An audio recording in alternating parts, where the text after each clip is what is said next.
Have you ever heard the news about the sunken Chona worship incident? Yes. Yeah. Recently, I studied and read some articles about this issue. Then I could think about the reason why the South and North should be united. Then I could find what has made us feel reluctant to agree with any unification of two Koreas. Then I realized that there was one point I had possibly missed out. What do you think is most important value in the world and in your life? What? A little bit deeper question. Money? Life?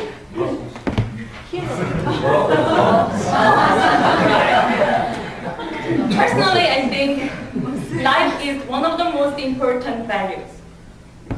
That is why the Chona worship was patrolling in the disputed waters for our life.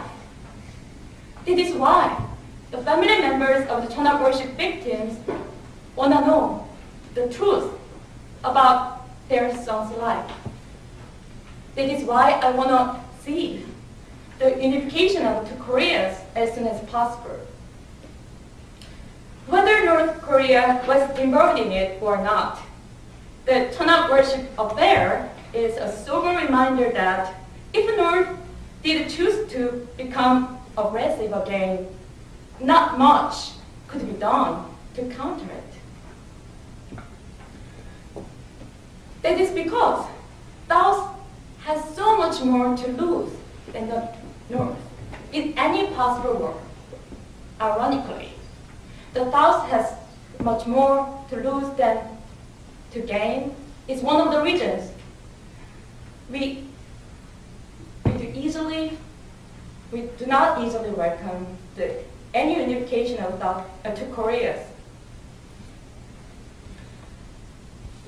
After the incident, I kept thinking about the reason why the 46 missing sailors had to be found dead after the mysterious explosion. Personally, I think that is because Korea is divided and technically at war since the Korean War ended in a ceasefire. However, recently in one survey of 1,000 Korean people of aged 19 to 59 conducted by the Korea Peace Institution, half the respondents said unification is not necessary as long as Korea lived in peace.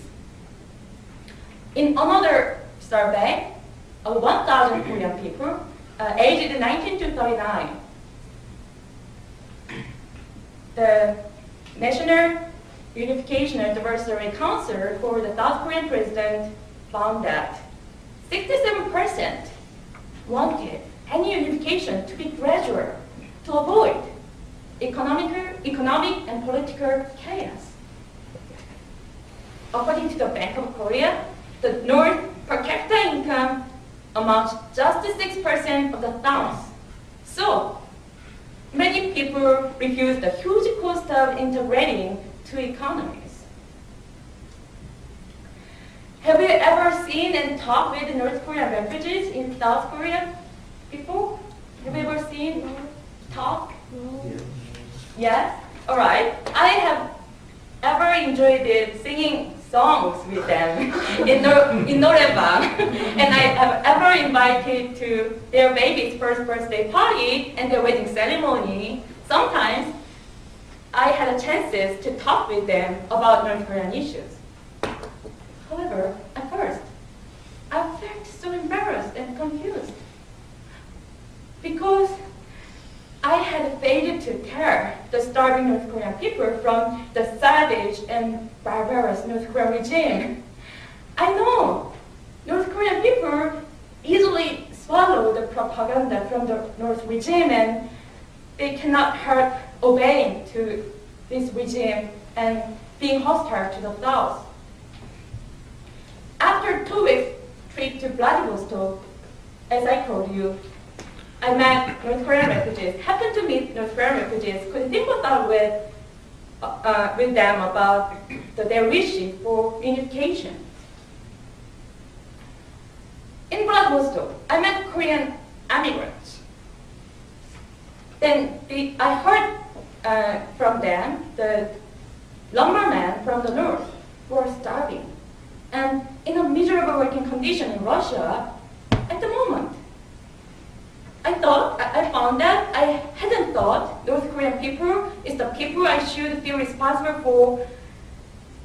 And as my brother and sister, unconsciously I felt threatened about a possible military attack from the north. But the Korean immigrants I met in Vladivostok saw North Korean people in a different way.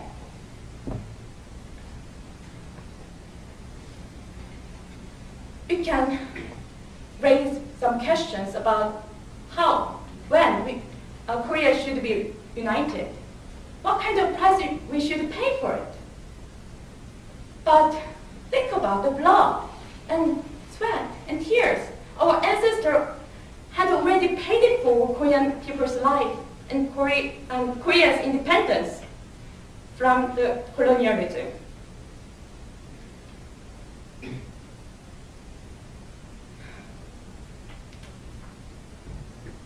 That's why I feel strongly responsible for the 46 victims of Cheonan worship and starving North Korean people.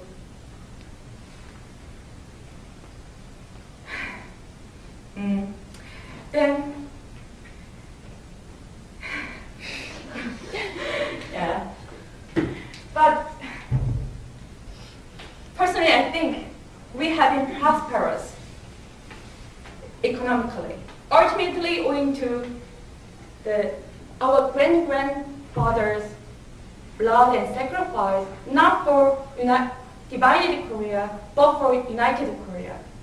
So do you know, as long as Korea is divided and technically at war, we cannot help finding some consolation in the fact we didn't send our son and brother to Cheonan worship. And we have to feel lucky for the fact we wasn't born in North Korea, but in South Korea. Thank you.